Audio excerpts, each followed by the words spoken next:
चाहूँगी कि दाग को कभी अकेले, अशर ने मुझे बताया, उन्हें हमेशा लोग पसंद थे, ऑडियंसेस पसंद थी, और उन्हें अकेले शेर कहना बिल्कुल पसंद नहीं था। तो आज in his memory, look at all of us and look at all of you who have taken out time to be here in his memory. वो खुश तो बहुत होंगी, इसलिए शायद बारिश भी करा दी।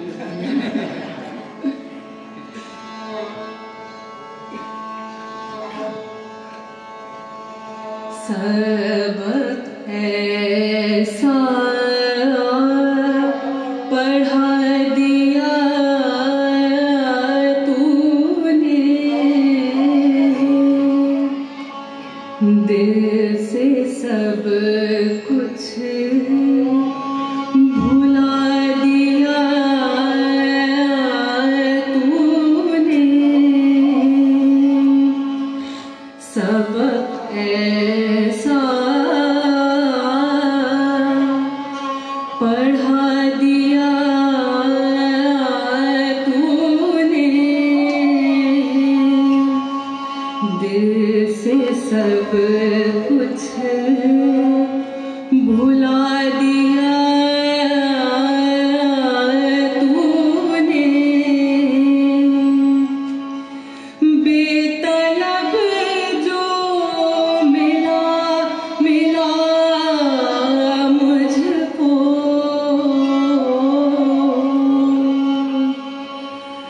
बेतलब जो मिला मिला मुझको, बेगरज जो दिया दिया तूने,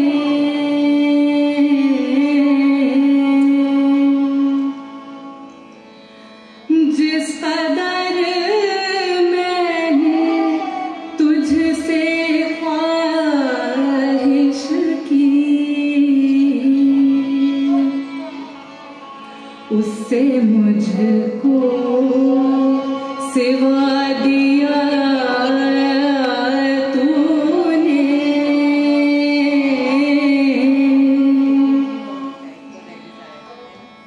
मिट गए दिल से नक्शे बातिल सब,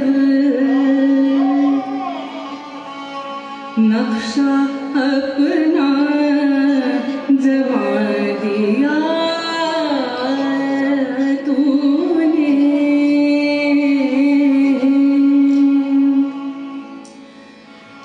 दाग को कौन, दाग को कौन देने वाला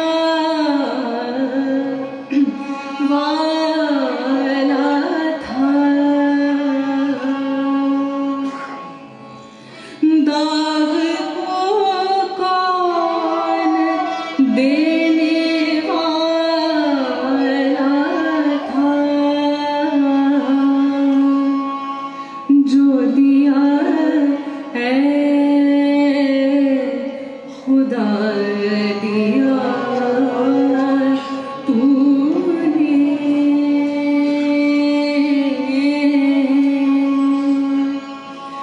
जो दिया खुदा दिया तूने।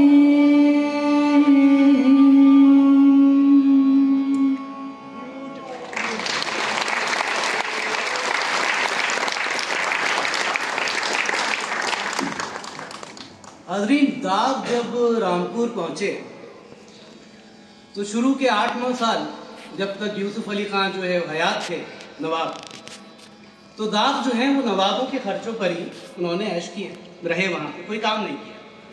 लेकिन यूसुफ अली खान के इंतकाल के बाद नवाब कल्बे अली खान ने क्या किया कि उन्हें अस्तबल की जिम्मेदारी दे दी। शायर कुछ ज़्यादा और क्या ही दे सकते हैं। और उसके अलावा ये था कि भाई आप जितने भी दरबारी मुशायरे हैं उनकी बागडोर संभालिए। तो अस्तबल देखा करते थे और बाकी 2-4 और जिम्मेदारियां उनको थी, ज़रूरी नहीं है। एक दिन वो अस्तबल पहुंचे सुबह सुबह, तो उन्होंने क्या देखा कि जो दाखिली दरवाजा है अस्तबल का, उस पर एक कागज चस्पा है और उस पर एक शेर लिखा है। वो शेर था कि शहर दिल्ली से आया एक मुश्की, आते ही अस्तबल में दाग हुआ। अब जितनी शोहरत उनकी बढ़ी थी, उनके दुश्मन भी बढ़ गए थे, तो कुछ लोग उनसे जेलस भी थे कि भाई कुछ नहीं कर सकते तो एक शेर ही लिख के चस्पा कर सकते हैं। शायर को तो समझ में आएगा ही। और दाग का क्या था कि भाई कदकाठी डील डॉल अच्छा था, खुश लिबास भी थे, लेकिन रंग जरा दबा हुआ था कि इसको देख के तिफली में कहती थी दाया कि ये बच्चा तरहेदार पैदा हुआ है। और बचपन में थोड़े चेचक के दाग भी आ गए थे, तो उससे और रंग दब गया था। लेकिन दाग को ये बुरा नहीं था, दाग बहुत खुश हुए। उन्होंने कहा देखो यार, मेरे रंग और एक खास तरीके का घोड़ा होता है जो नस्ल में काला होता है, उसको मुश्की कहते हैं। क्या इन्होंने छेड़छाड़ की है? कौन शायर है, हमें मिलवाओ, हम तो इनको दाद देंगे। लेकिन वो सामने नहीं आए। बाद में कभी पता चलता है कि असर रामपुरी बताते हैं कि ये रसा रामपुरी ने शेर लिखवाया था। इसकी मैं बिल्कुल पक्का नहीं हूं कि उन्होंने किया कि नहीं। यही वो रामपुर का दौर था जब इनकी मुलाकात मुन्नी बाई हिजाब से भी हुई। शहर से 3-4 मील मशरक की जानिब बेनजीर के बाग में एक कोठी बनवाई गई थी, जहां नवाब कल्बे अली खान ने क्या किया कि एक मेले की तरह डाली। और वो मेला क्या था साहब कि 7-8 दिन जो है वहां एक अलग रौनक रहती थी। वहां पे कदम कदम पर चिरागा रोशन होता था, रविश रविश पर चिरागा रोशन होता था। नदी जो थी नहर, उसके दोनों जानिब दरख्तों पर फानूस और कंदीलें लगाई जाती थी। एक सिमत आप देखें तो इत्र फरोश बैठे हैं, एक सिमत आप देखें तो फूल फरोश बैठे हैं, खूबसूरत गहने बुन रहे हैं। कहीं जो है ख्वांचे वाले वो गोलगप्पे दही बड़े और ये सब बेच रहे हैं। नानबाई अपना कमाल दिखा रहे हैं। इन्हीं हंगामों के बीच हाजरीन एक रक्स और सुरूद की महफिल जमा करती थी। वहां पर मुल्क की मशहूर रक्कासाएं बुलाई जाती थी। वो अपने रक्स के जौहर दिखाती थी, उनको वो तोड़े लेना, वो घूम के बैठ जाना, मारे डालता था। इस बीच में एक बुलबुल की सी आवाज बुलंद हुई, जो थी मुन्नी बाई हिजाब की आवाज। ये कलकत्ते की डेरेदार तवायफ थी और इन्होंने दाग की मौजूदगी में इनकी जुर्रत देखी। उन्हीं की एक गजल गाई जो अनन्या में सुनाई। मैं बिल्कुल सुनाऊंगी, पर मैं दरख्वास्त फिर से करूंगी क्योंकि बहुत लोग बाहर भी खड़े हैं। आप प्लीज जो भी यंगस्टर्स हैं, आप आ जाइए स्टेज पे, यहाँ तक आ जाइए। एकदम मुशायरा। रमन भाई, मैं आपको यंगस्टर मानता हूँ, प्लीज। हाँ, बहुत लोग पीछे खड़े, जिनको आना है आ जाए, प्लीज आ सकते हैं यहाँ पे, हमें अच्छा लगेगा, हमें बिल्कुल आ जाए प्लीज। कार्तिक की मुझे आप दिख रहे हैं, आप यंगस्टर हैं, आप आ जाएं। यश, मुझे आप दिख रहे हैं, इतने कलाकार यहाँ बैठे हैं। I am really happy. I take जितना वक्त लेते हैं लोग आने के लिए। आई एम सो हैप्पी, इतने सुनकार लोग हैं और इतने उस्ताद लोग यहाँ बैठे हैं। There is a lot to learn from all of you. And you know, in any performance it's very tough to decide कि क्या ना गाया जाए, क्योंकि क्या गाया जाए तो कम ही गा सकते हैं वक्त, तो क्या ना गाया जाए। तो अगली बार आप हमें और बताएं कि हम क्या गाएं, हम ज़रूर पेश करना चाहेंगे। ये जो अगली गज़ल मैं गा रही हूँ, ये इकबाल बानो साहिबा जो दिल्ली की ही रही हैं, दिल्ली घराने की ही रही हैं, उनका पास ही में पहली बार उन्होंने गाया था, जो रेडियो में गाया था, तो इकबाल बानो साहिबा की तरन्नुम है ये।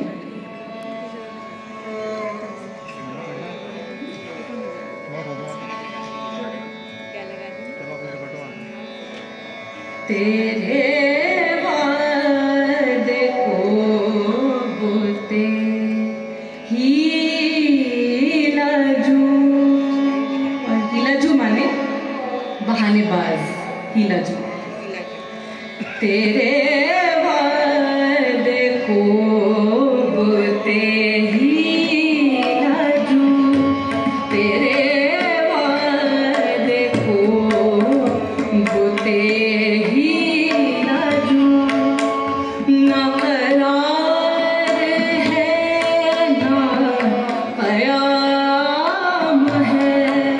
तेरे वादे को बोते ही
मिसरा मुन्नी भाई हिजाब ने दाग की तरफ देख देख कर हाथ बढ़ा बढ़ा कर बार बार पढ़ा कि जिसे दाग कहते हैं दोस्तों, इसी रूह से आपका नाम है।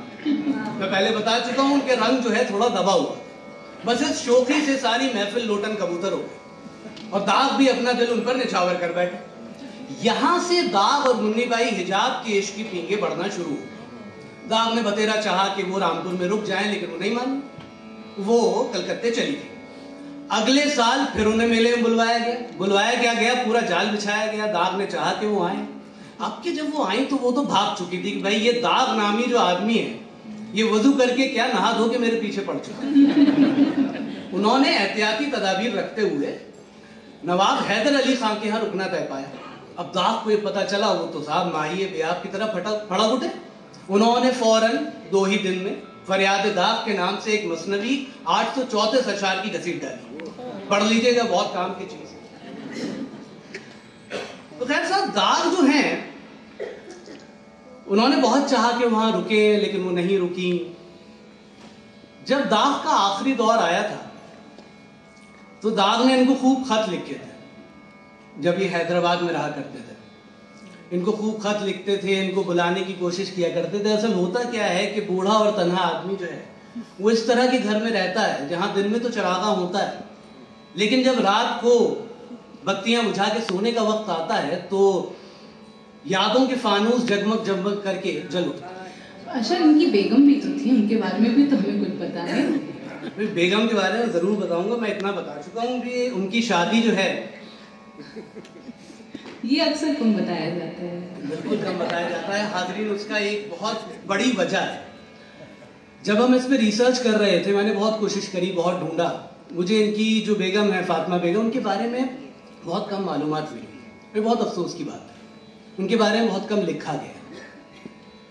मैं उनके ऊपर बाद में आऊंगा, मैं उन पे बात करना चाहता हूँ, खुसूसी तौर पे बात करना चाहता हूँ। याद दिला दीजिए, दोबारा याद दिलाइएगा, लेकिन मुझे याद रहेगा। यहाँ मैं दाग की जानमाज लपेटना चाहता हूँ सबसे पहले, और हिजाब से उनकी मुआशरे की। हिजाब को उन्होंने चाहा कि वो आ जाए।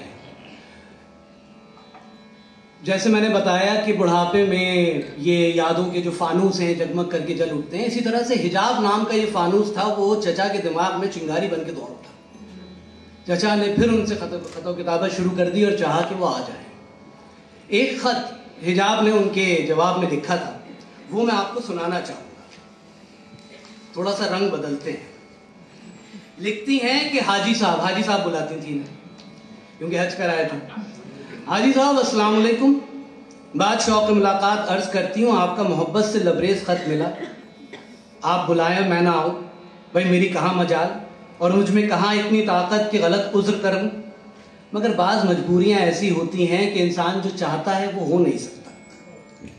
मैं लाख चाहती हूँ कि मुझे यहाँ के झमेलों से निजात मिले, मेरे पर लग जाएं और मैं आप तक पहुँचूँ, मगर इन मजबूरियों का खुदा भला करे कि वो ऐसी मेरी रवानगी में हायल हैं कि कुछ करते धरते नहीं बन पड़ती। और आप हैं कि बराबर बेमुरवती और बेरुखी के तानो तिश्नों से मेरे दिल को छलनी किए हुए हैं। मेरे हर उज़्र को बहाना ख्याल करके शक की नज़रों से देख रहे हैं।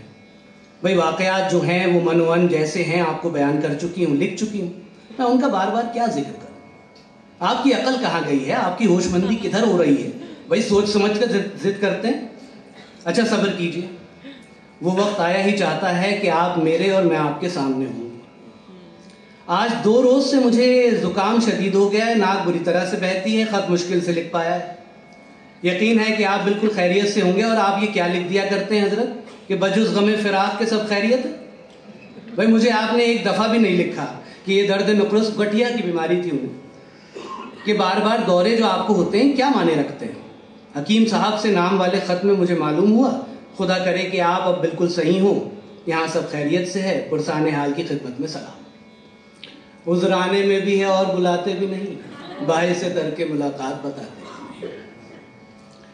दाग ने इनको आखिरकार बुला ही लिया, लेकिन इस बार हिजाब की एक शर्त थी। कहती थी कि मैं जब हैदराबाद में उतरूंगी तो अपने घर में उतरूंगी, वो घर मेरे नाम पे होना चाहिए। और दूसरा ये था कि जनाब जब तक दाग से निकाह नहीं कर लूंगी मैं उनको आसपास नहीं भटकने दूंगी।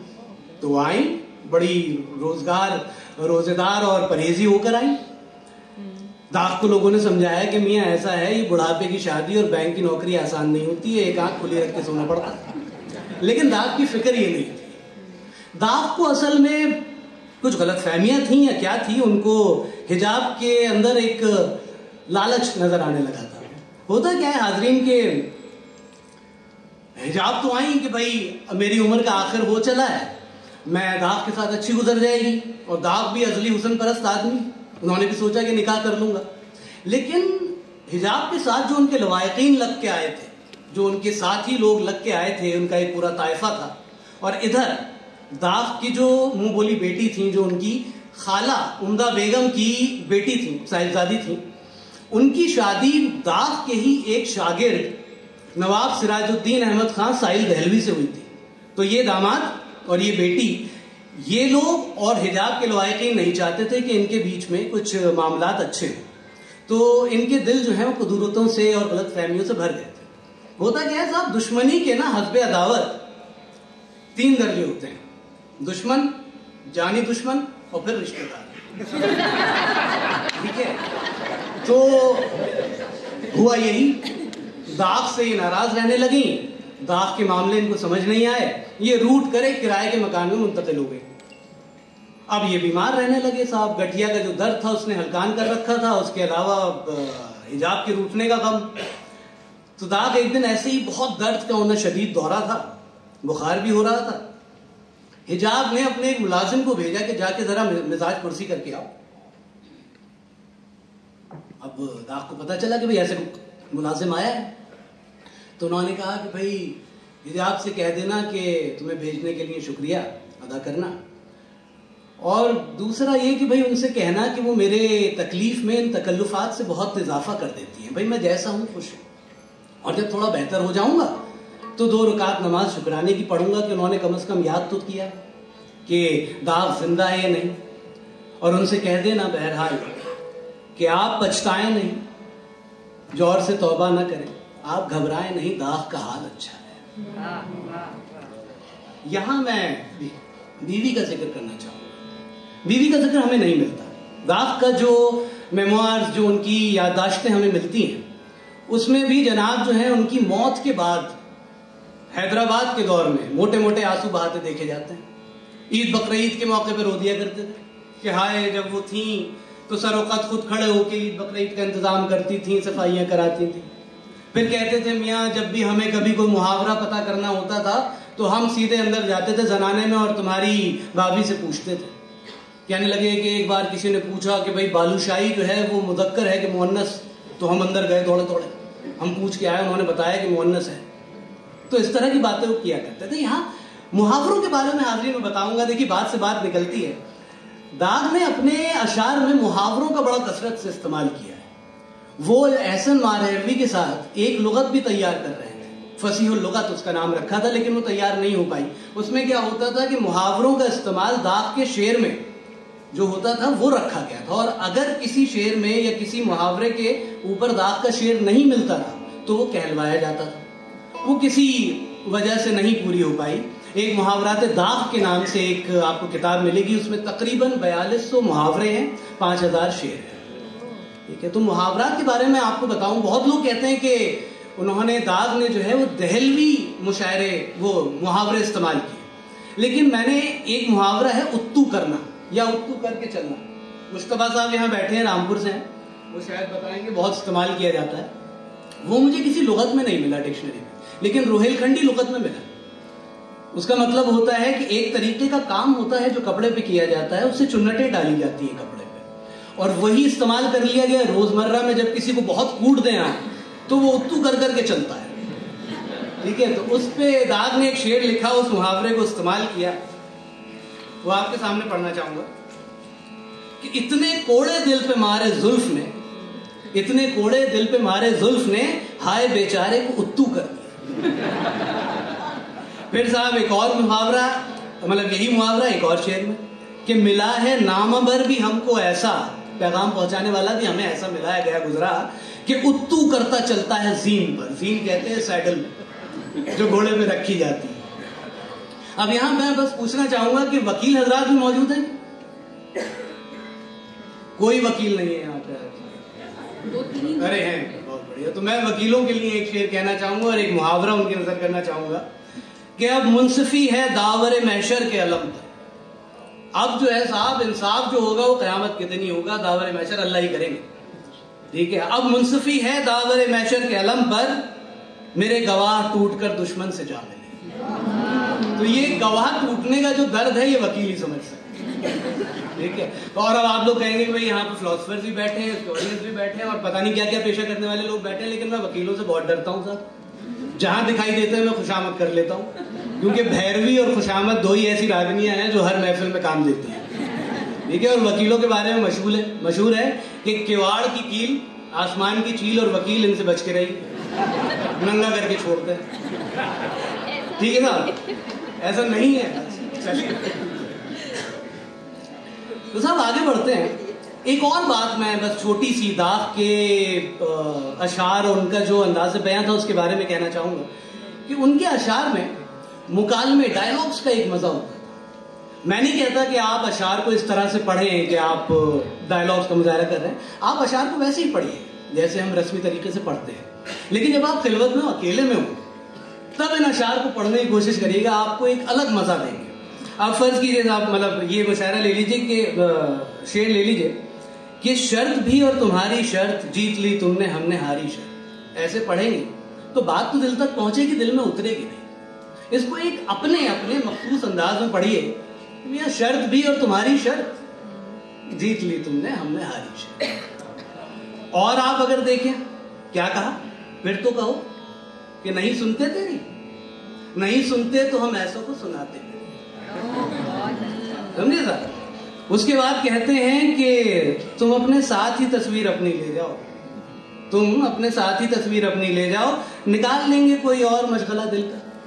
वाह वाह वाह वाह वाह। तो जब आप अब अगली गजल सुनेंगे तो इस नुक्ते को जहन में रखिएगा, क्योंकि साहब दिल का जो कुफ्ल होता है, जो ताला होता है, उसकी कलीद, उसकी चाबी अल्फाज में नहीं होती, लहजे में होती। तो अगर आपका लहजा दुरुस्त नहीं है तो बात दिल तक नहीं पहुंचेगी।